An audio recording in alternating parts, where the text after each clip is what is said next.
There's a very specific version of America that the rest of the world knows. Hollywood, Silicon Valley, the moon landing, Elvis Presley, the invention of the iPhone, Coca-Cola, the American dream. And then there's the reality. New report reveals 69% say their income is falling behind the cost of living. This morning, a young Kentucky man says his life is on hold because a heart condition left him with massive debt despite having health insurance. Millions with student loan debt are facing uncertainty and the potential for higher monthly payments. Not every family can afford to pay. 1/3 of students are in debt. It genuinely is an extraordinary country in a lot of ways. But this video isn't about that version. This video is about the version that doesn't make it into the tourist brochures. The version where you can follow every rule, work hard your entire life, do everything right, and still lose everything because you got sick. Where children are publicly shamed at school for not having enough money for lunch. Where a machine, not even just people anymore, but machines, ask you for a tip after doing the most basic task. Let me show you what I mean.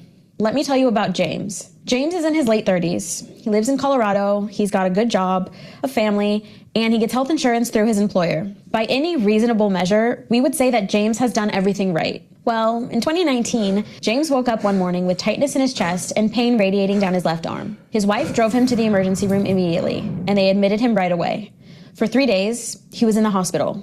They ran an EKG, a stress test, they did a CT scan, and did blood panels every few hours. A cardiologist came in to see him, then another one.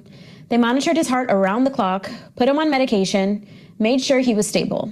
On day 3, they discharged him home. They said it wasn't a heart attack, but it was a serious warning, and that he should take better care of his health. James went home, he hugged his kids, and felt extremely lucky. And 2 weeks later, an envelope arrives in the mail. The hospital bill for $112,000. Now, James has health insurance, good insurance even, or so he thought. And his insurance did cover most of his hospital stay.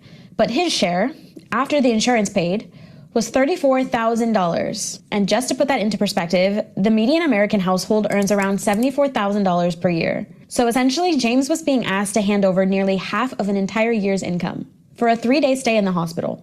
For a stay that didn't even involve surgery. I don't know about you, but I don't have $34,000 sitting around. Most people don't. And neither did James. He tried to negotiate with the hospital, and they came down a little bit on the price, but not enough. So James was left with only one option. He filed for bankruptcy. And here's the thing, this sounds very overdramatic, but this isn't a tragedy. This is an average Tuesday in America. About 530,000 American families file for bankruptcy every year, largely in part due to medical bills. If you're watching this from the UK or Germany, Canada, France, that number probably just broke your brain a little bit. You're probably doing the math in your head thinking, how is this possible? And if you're American watching this, you probably just nodded because you've heard this story, or maybe you've lived it. Maybe it's your story. That gap between the international confusion and the American shrug is exactly what this video is about. There are 5 things happening in America right now that are completely legal, completely normalized, and just accepted as simply how things are, that the rest of the world finds genuinely incomprehensible. We're going to look at all 5 of those things today, and by the end, I think you'll see that they're not actually 5 separate things. They're one thing. The same thing, wearing 5 different masks. Let's start with the one that started this whole video. Healthcare.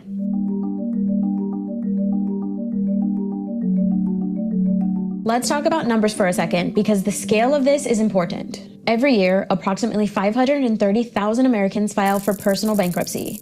And the leading cause, the single biggest driver, is medical debt. A study published in the American Journal of Public Health found that 66.5% of all personal bankruptcies in the US are tied to medical issues, either the bills themselves or the income lost because of a medical illness. To understand how strange that is, let's do a quick comparison. A 3-day hospital stay in the United States costs on average around $30,000. In Germany, you can expect to spend around $5,000. In Canada, $0 is what you'll pay out of pocket. $0. Those are the same 3 days, the same human body, and generally the same standard of medical care, but extremely different numbers on each of those bills. So why is that? Well, it's because the American healthcare system isn't really a healthcare system. It's a healthcare market. Hospitals are businesses. Insurance companies are businesses. Pharmaceutical companies are businesses. They have shareholders. They have quarterly earnings calls. They are legally and structurally optimized to do one thing: generate profit. And here's what that means in practice. That means that your hospital has financial incentive to charge as much as the market will bear. And your insurance company has an incentive to pay out as little as possible to maximize their profit. Those two incentives are pointed directly at each other, and you are caught in the middle. And that's not a conspiracy, that's just plain fact. Most other wealthy countries looked at that structure and said, no, some things are too important, too universal, too fundamental to be left to the market. When your house is on fire, nobody shows up with a card reader and waits for you to pay before they act. The fire department exists because society decided that some services need to be available to everyone unconditionally. Most of the world extended that same logic to healthcare. America didn't. Another piece of this is insurance. In America, most people get their health insurance through their employer, which sounds fine until you're sick and can't work.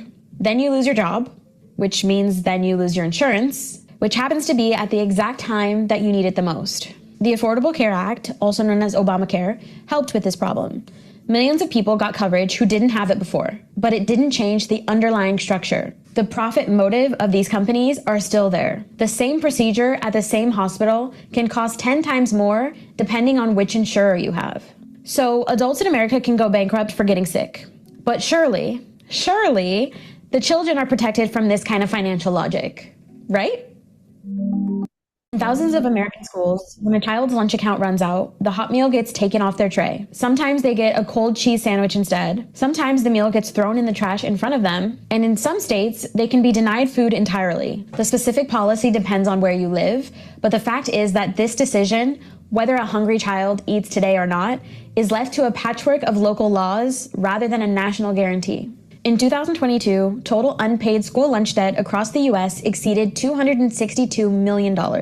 And the reason for this is probably not what you think. 1 in 6 American children lives in a food-insecure household, meaning they don't reliably know where their next meal is coming from. And when those children show up to school, the one place that's supposed to be safe, neutral, and educational, they can be publicly marked as the kid who doesn't have money. Some schools have even stamped children's arms with debt notices, like a mark of shame that they carry through the school day. Some schools have even required kids to do chores to work off their balance. And in 2019, a school district in Rhode Island announced that it would deny students their graduation diploma if they had unpaid lunch balances, denying a diploma for lunch debt in one of the richest countries in the world. In Finland, school meals have been free since 1948 for every child, regardless of the income, as a matter of law. In Sweden, lunch is free for all children through age 16. In the UK, every child in the first 3 years of primary school gets a free meal. And in Scotland, that age extends even further. Even in much of the developing world, school feeding programs are standard, often supported by the UN in countries with a fraction of America's GDP. France, to be fair, does subsidize school meals based on a sliding scale of your income. So wealthier families pay more and poorer families pay less. So it's definitely not 100% free, but it's still meaningfully more equitable than what exists in the US. The United States spends more money per capita than almost any country on earth, and it has no national policy guaranteeing any child a meal at school. It has chosen not to make school lunch free, and that's not an accident. It's a choice. So, we have children going into debt for food and adults going bankrupt for healthcare. Now let's talk about the moment at the end of your restaurant meal when a tablet gets turned towards you displaying 18%, 20%, or 25%. And somehow you're the bad guy if you press no tip.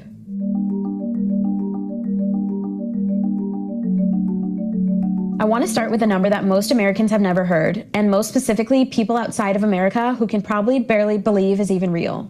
The federal minimum wage for tipped workers in the United States is $2.13 an hour. $2.13 per hour in the big year of 2026. That number hasn't changed since 1991. So in 30 plus years, while inflation has roughly doubled the cost of living, the legal minimum wage for a waiter or a bartender has not moved a single cent. The assumption built into US law is that tips will make up the difference. And if tips don't cover the difference, employers are technically required to top up the wage to the standard minimum. Technically. But in practice, enforcement of this almost never happens. Wage theft is rampant, and workers are left to absorb the risk. So this means that when you sit down at a restaurant in America, you are not just a customer. Oh no, you are functionally part of your server's payroll. That restaurant has outsourced a significant portion of its labor costs to you, the client, on a voluntary basis, enforced entirely by social pressure. Isn't that interesting? So you go to a restaurant, you both the employer, the customer, and the tipper. See how these corporations capitalize profits but socialize losses.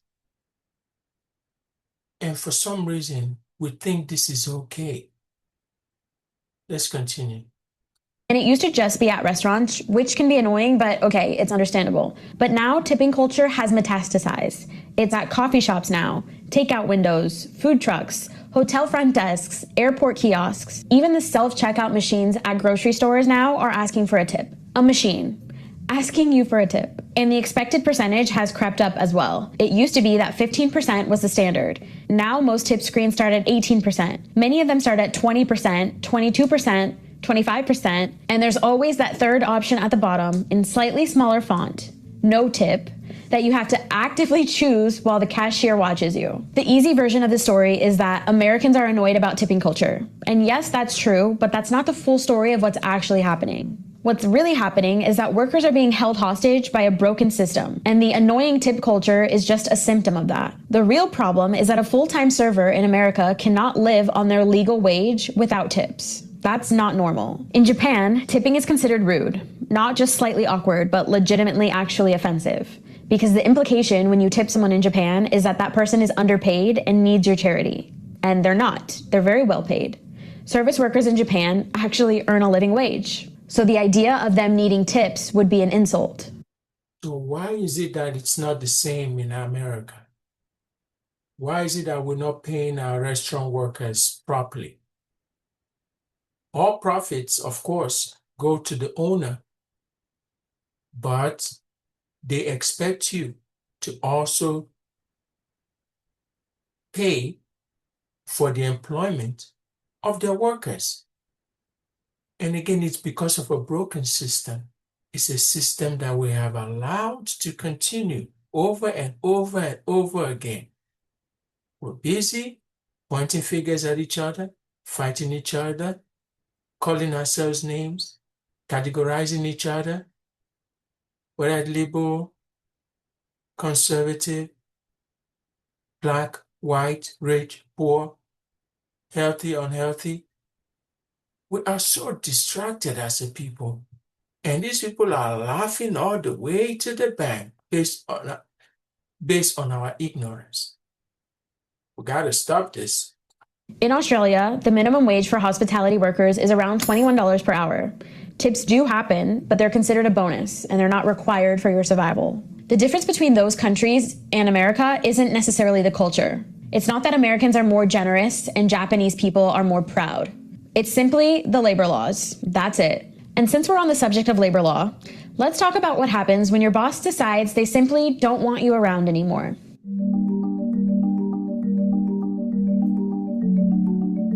In 49 of the 50 United States, your employer can fire you today, right now, while you're watching this video, for no reason at all, without notice, without severance, without even any explanation at all if they don't want to give you one. The only legal requirement is that the reason, if there is one, can't be explicitly illegal. So technically they can't fire you for your race or your religion. But we just don't need you anymore is a totally valid reason. Or we're going in a different direction. Totally fine. Or even, no reason, here's your last paycheck, your desk has been cleared. Completely, entirely, 100% legal. This is called at-will employment, and it's the default in every US state except Montana. Most Americans have just gotten to the point where we accept this as how employment works. It's just the deal.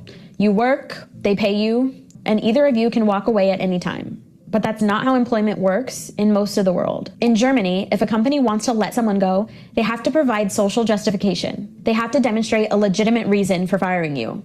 They have to follow a process, and termination without cause is not justified. In France, it's a very similar process, and workers can take unfair dismissal to labor court. Reinstatement is common, which means you often end up getting your job back. In the UK, employees with more than 2 years of service have full unfair dismissal protection. So you can't just get rid of them when you want to. You have to follow an entire process, and you have to document causes, there are hearings, etc. I know what a lot of you will be thinking. You'll be saying these are all socialist countries. But look at the happiness index in these countries. The people there are happier than people in the US. They're happier because they have social safety nets.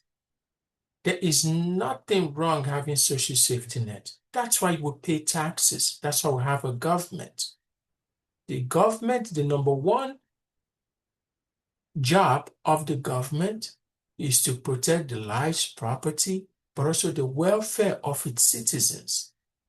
Now, of course, we understand that these programs sometimes can be abused. We can work with that. We can figure out how we can tighten things and not take it away completely, because someday all of us might need it. Let's continue. And in Japan, terminating an employee without significant justification is so legally difficult and culturally unusual that lifetime employment at a single company was, until recently, basically the norm. Now, the standard American defense of at-will employment that I know some of you are going to say is, yeah, okay, but workers can quit at any time too. It goes both ways. And yeah, that's true. You can quit a job without any notice, which is a real freedom, if you want to call it that. But here's the thing about it goes both ways. Your employer has lawyers. Your employer has an HR department.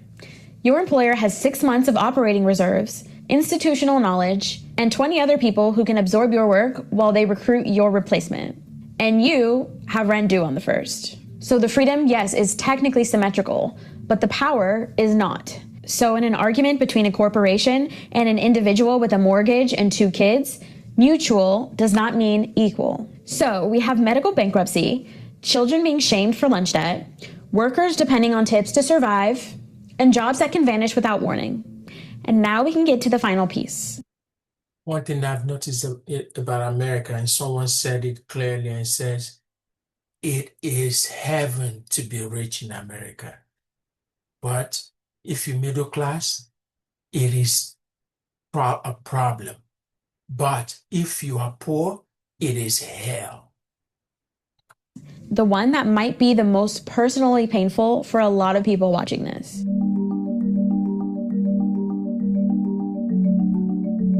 That job that you just lost, well, you needed a degree to get that job. And that degree cost you $50,000. And you're going to be paying it off for the next 20 years. Americans currently hold $1.77 trillion in student loan debt.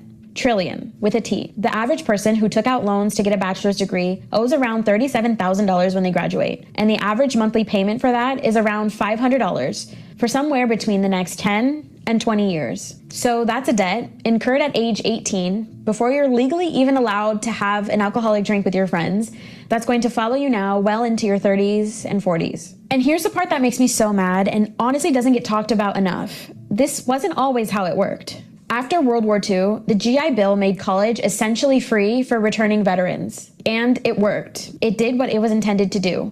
The American middle class exploded. College became the path, not a luxury or an elite privilege, but a legitimate, reasonable expectation for ordinary people. Throughout the 1960s and 70s, state governments heavily subsidized public universities. Tuition at a state school was minimal. Adjusted for inflation, it was a fraction of what it is today. Then, starting in the 80s, state funding for higher education began to be cut. Universities had to find the money elsewhere because it was no longer coming from the government. So, tuition prices went up, and to help the students afford it, the federal government expanded student loan programs. Private lenders even got involved and offered the same. A whole industry grew up around the idea of lending money to 18-year-olds for their college degrees. And here's the perverse outcome of that. Once these loans were readily available, universities lost the pressure to keep costs down. They could raise tuition because they knew their students could just borrow more. So that's exactly what they did. Administration bloated, facilities expanded, amenities multiplied, and the tuition kept climbing and climbing. Between 1980 and today, the cost of college in America has increased by over 1,000%. And the cost of everything else has increased only by about 236%. And here's the part that ties directly back to where we started.